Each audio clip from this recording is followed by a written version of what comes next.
नमस्कार, आप देख रहे हैं सिटी सेंटर शो। मुंबई से मैं हूं पूजा भारद्वाज और सबसे पहले शो में आपको कोरोना वायरस से जुड़ी बड़ी अपडेट देते हैं। कोविड के मामलों में महाराष्ट्र बड़ी रेस लगा रहा है। 76 नए कोविड मरीज एक बार फिर से महाराष्ट्र से सामने आए हैं। 7 मौतें राज्य से कोविड से जुड़ी हुई अब तक बताई जा रही हैं। एक्टिव कोविड मरीज 425 हैं महाराष्ट्र में और 300 से ज़्यादा मामले मुंबई से ही रिपोर्ट हुए हैं और मई महीने में अधिकांश मामले सामने आए हैं। तो ये बड़ी अपडेट कोविड से जुड़ी हुई और पहली खबर भी शो में आपको हम महाराष्ट्र से ही दिखाते हैं, जहां ड्रग्स को लेकर एक बड़ी जंग छिड़ी है और इस बीच नारकोटिक्स कंट्रोल ब्यूरो को बड़ी सफलता हाथ लगी है। नवीन चिचकर नाम का एक बड़ा आरोपी पकड़ा गया है, जिस पर आरोप है कि ये वर्षों से इंटरनेशनल ड्रग्स सिंडिकेट का संचालन कर रहा था। ड्रग्स की तस्करी, सप्लाई, वितरण को लेकर जो तमाम संगीन धाराएं हैं उसके तहत मामला दर्ज हुआ है। पूरी खबर पारस धामा की इस रिपोर्ट में देखिए। ये नवीन चिचकर है, अवैध ड्रग का वो कारोबारी जो अरसे से फरार था। अब एनसीबी ने उसे मलेशिया से गिरफ्तार किया है। इस गिरफ्तारी से अवैध ड्रग के एक अंतर्राष्ट्रीय सिंडिकेट का पर्दाफाश होने की उम्मीद है। थाईलैंड में नवीन चिचकर के बैंक खातों और संपत्ति की पहले ही पहचान हो चुकी है। इन्हें कुर्क करने की कोशिश भी जारी है। माना जा रहा है कि नवीन के गिरफ्तारी से कई राज खुलेंगे। अमेरिका में उसके ऑपरेशन की जानकारी भी मिल सकती है। ड्रग माफिया नवीन चिचकर की गिरफ्तारी के बाद अब एनसीबी इस सिंडिकेट को ध्वस्त करने की कोशिश में है। गिरफ्तारी के बाद नवीन चिचकर इस सिंडिकेट से जुड़े कई राज खोल सकता है। वहीं सिंडिकेट से जुड़े कई और लोगों के नाम से भी पर्दा हट सकता है। मुंबई से कैमरामैन सचिन सावंत के साथ पारस दामा, एनडीटीवी इंडिया के लिए।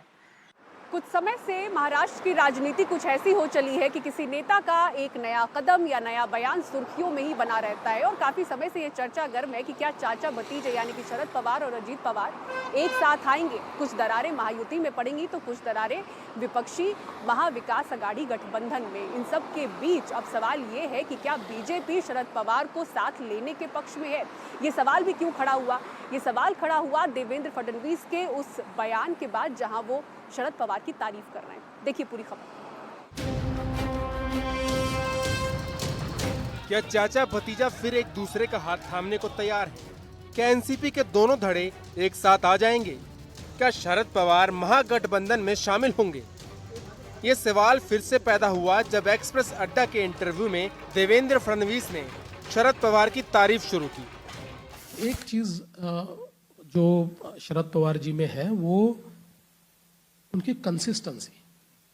देखिए, पॉलिटिक्स में वो एक ऐसा व्यक्ति है, चाहे हारे चाहे जीते, किसी भी सर्कमस्टांसेस में वो काम करते रहते हैं। एट दिस एज ऑल्सो वो जितना काम करते हैं मुझे नहीं लगता कि कोई कर सकता है। तो ये जो एक कंसिस्टेंसी उनमें है वो बहुत जबरदस्त है। देवेंद्र फडणवीस के इस बयान पर चौतरफा प्रतिक्रिया शुरू हो गई।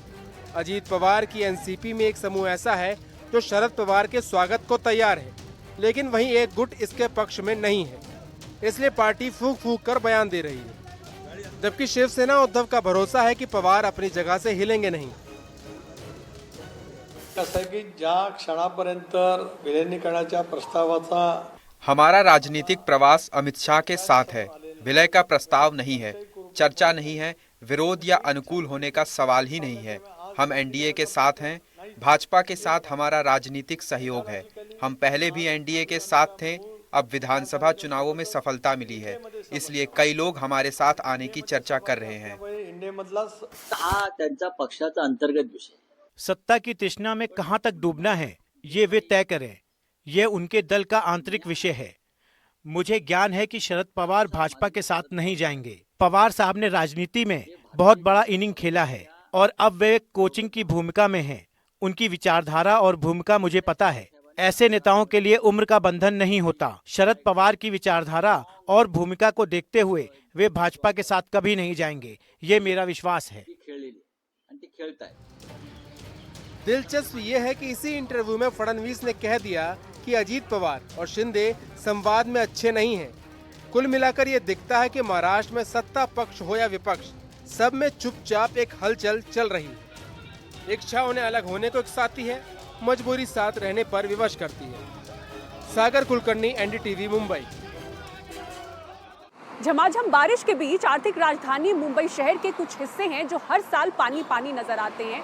लेकिन अब मुंबईकरों की चिंता और बढ़ेगी, क्योंकि इस बारिश ऐसे 80 नए हॉटस्पॉट्स को चिन्हित किया गया है जहां पर पानी भरता हुआ नजर आया और वहां पर हर साल पानी भरता नहीं था। इस बार आखिर बीएमसी की तैयारियां कैसी रहीं कि ये हालत होती हुई दिखी, और अब नई तैयारियां क्या होंगी, ये भी बड़ा सवाल है बारिश के बीच। आपको दिखाते हैं सुजाता द्विवेदी की ये ग्राउंड रिपोर्ट। बारिश की कुछ घंटों की मार और मुंबई की सबसे पॉश माने जाने वाली जगहें बेबस हो गई।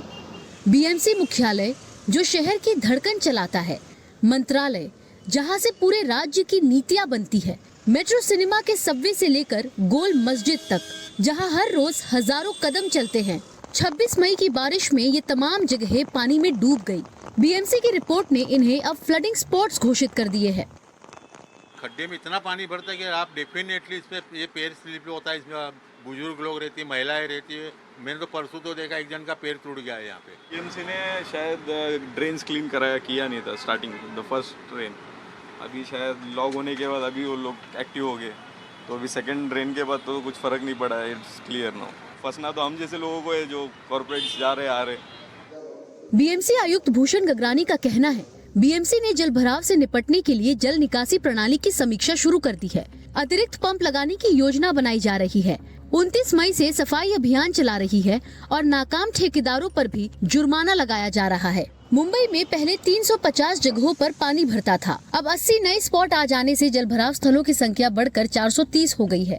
नए जल भराव स्थानों में Metro Cinema subway, Crawford Market, वलार एस्टेट, सेंट जेवियर कॉलेज के पास subway, Hutatma Chowk, Breach Candy, Colaba, Fort, Marine Drive, High Court क्षेत्र, मंत्रालय परिसर और ग्रांट रोड शामिल है। Churchgate, Crawford Market, Gol Masjid और फोर्ट जैसे पॉश इलाकों में भी पहली बार पानी भरा है। बीएमसी अब इन इलाकों में अतिरिक्त पंप लगाने और जल निकासी की समीक्षा करने की तैयारी में है।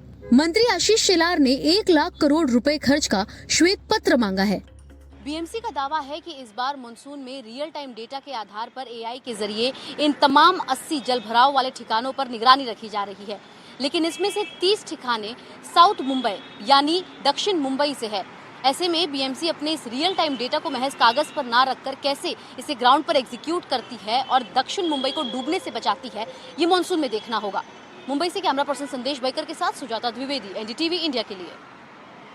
उत्तर प्रदेश के कानपुर मेट्रो के अंडरग्राउंड सेक्शन का उद्घाटन कल प्रधानमंत्री नरेंद्र मोदी करने वाले हैं। सबसे व्यस्त हिस्से में जो 5 अंडरग्राउंड स्टेशंस बने हैं उनका उद्घाटन होने वाला है। दिखाते हैं आपको कानपुर से हमारे सहयोगी रणवीर की ये ग्राउंड रिपोर्ट।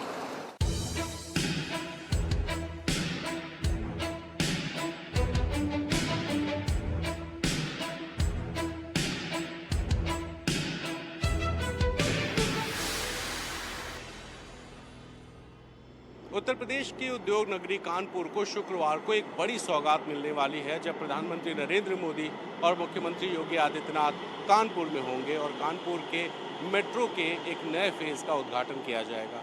ये नया फेज़ अंडरग्राउंड फेज़ होगा, जहां पर 5 नए मेट्रो स्टेशंस जो पुराना फेज़ था उससे जुड़ जाएगा, यानी कि पहले 9 मेट्रो स्टेशंस थे जो अब बढ़कर 14 हो जाएंगे।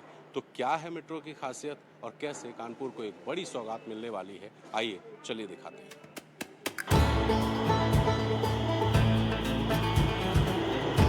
ये खूबसूरत दीवारें, ये चमचमाती इमारत, ये आधुनिक air conditioned underground metro station, ये सब कल से कानपुर वासियों को सौंप दिए जाएंगे।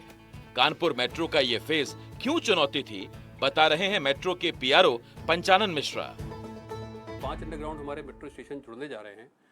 उनकी खासियत ये है कि बहुत व्यस्त इलाकों के नीचे बने हुए हैं और बहुत ही इसमें टीडियस टास्क भी रहा। ये इंजीनियरिंग के लिए भी बहुत अपने आप में एक चैलेंज था कि बहुत कम जगह पे अब आपको कम समय में लोगों को कम से कम डिस्टर्ब करते हुए, उनकी दिनचर्या को कम से कम डिस्टर्ब करते हुए आपको मेट्रो स्टेशन बनाने थे।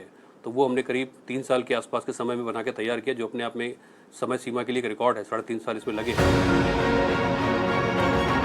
कानपुर मेट्रो के कुल 2 कॉरिडोर हैं। दोनों मिलाकर इसकी लंबाई 32 किलोमीटर की होगी। इन 5 नए मेट्रो स्टेशन के उद्घाटन के बाद कानपुर मेट्रो का आधा काम हो जाएगा, क्योंकि शुरू होने वाली मेट्रो लाइन की लंबाई 16 किलोमीटर की है। फुल कॉरिडोर जो फर्स्ट कॉरिडोर है वो इसी साल के अंत तक रन करने लगेगा। तो 23 किलोमीटर का जो स्ट्रेच है फर्स्ट कॉरिडोर का, वो इसी साल के आखिरी तक या कह सकते हैं दीपावली के बाद उसमें मेट्रो का संचालन होने की पूरी संभावना है। तो एक बड़ा स्ट्रेच मिलने जा रहा है और सेकंड कॉरिडोर पे भी पैरेलली काम चल रहा है। उसका जो समय सीमा रखी गई है वो अगले वर्ष यानी 2026 के आखिरी में। तो हम ये कोशिश कर रहे हैं कि 2026 के आखिरी तक कानपुर को नॉर्थ साउथ और ईस्ट वेस्ट दोनों कॉरिडोर मिल जाएंगे और जो आपस में रावतपुर में आपस में कनेक्ट करते हैं, इंटरचेंज स्टेशन होगा, वहाँ से आप ट्रेन चेंज कर सकेंगे। कानपुर में जिन 5 नए मेट्रो स्टेशंस का उद्घाटन पीएम मोदी करने वाले हैं, उसकी खासियत ये है कि वो 5 के 5 अंडरग्राउंड मेट्रो स्टेशंस हैं और ये जो पांचों अंडरग्राउंड मेट्रो स्टेशन हैं ये कानपुर के सबसे पुराने और सबसे कंजेस्टेड माने जाने वाले इलाके में बनाए गए हैं। यानी कि यहाँ पर ट्रैफिक की जो समस्या है उसे भी दूर किया जाएगा और साथ ही यहाँ जो जगह की समस्या थी और वहाँ एलिवेटेड मेट्रो स्टेशन बनाना मुश्किल था। कानपुर मेट्रो के नए फेज की विशेषताओं की बात करें तो कानपुर मेट्रो पूरी तरह स्वदेशी है। मेट्रो ट्रेन में एसी कार्बन डाइऑक्साइड सेंसर आधारित है, जिससे बिजली की बचत होती है। एक मेट्रो ट्रेन की यात्री क्षमता 765 यात्री है। 3 कोच की मेट्रो में कुल 24 सीसीटीवी कैमरे लगे हैं। मेट्रो ट्रेन की स्पीड 80 से 90 किलोमीटर प्रति घंटा रहेगी।